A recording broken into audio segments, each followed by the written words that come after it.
ఢిల్లీలో వీధి కుక్కల తరలింపు కేసులో సుప్రీంకోర్టు త్రిసభ్య ధర్మాసనం కీలక తీర్పును వెలువరించింది.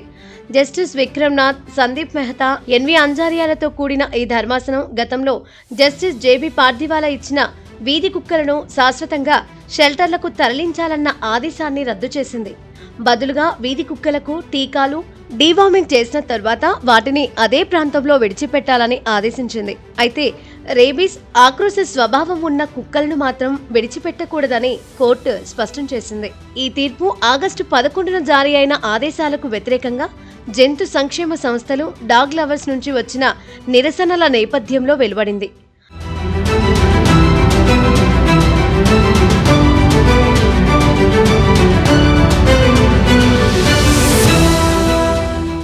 సుప్రీంకోర్టు ఈ మధ్యంతర ఆదేశాలను దేశవ్యాప్తంగా అన్ని రాష్ట్రాలు, కేంద్రపాలిత ప్రాంతాల్లో అమలు చేయాలని సూచించింది.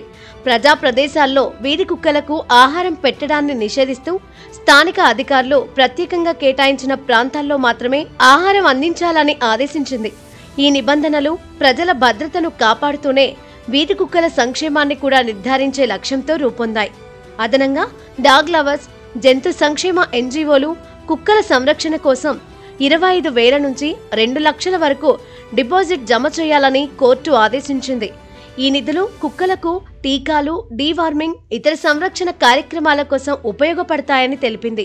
అధికారులు ఈ ప్రక్రియను సజావుగా నిర్వహించేందుకు ఎవరూ అడ్డంకులు సృష్టించరాదని కోర్టు హెచ్చరించింది.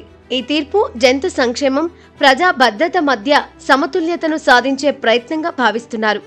ఈ కేసును మరింత వివరణాత్మకంగా చర్చించేందుకు సుప్రీంకోర్టు 8 వారాల తర్వాత మళ్లీ విచారణ జరపనుంది. ఈ సమయంలో అన్ని రాష్ట్రాలు, కేంద్రపాలిత ప్రాంతాలు తమ ప్రాంతాల్లో ఈ ఆదేశాల అమలుపై నివేదికలు సమర్పించాలని కోర్టు సూచించింది. ఈ తీర్పు వీధి కుక్కల సమస్యను పరిష్కరించడంలో ఒక మైలురాయిగా నిలుస్తుందని జంతు సంక్షేమ కార్యకర్తలు అభిప్రాయపడుతున్నారు. అదే సమయంలో ప్రజల భద్రతకు ప్రాధాన్యతను ఇస్తూ కుక్కల సంరక్షణకు సముచిత చర్యలు తీసుకోవాలని కోర్టు నొక్కి చెప్పింది.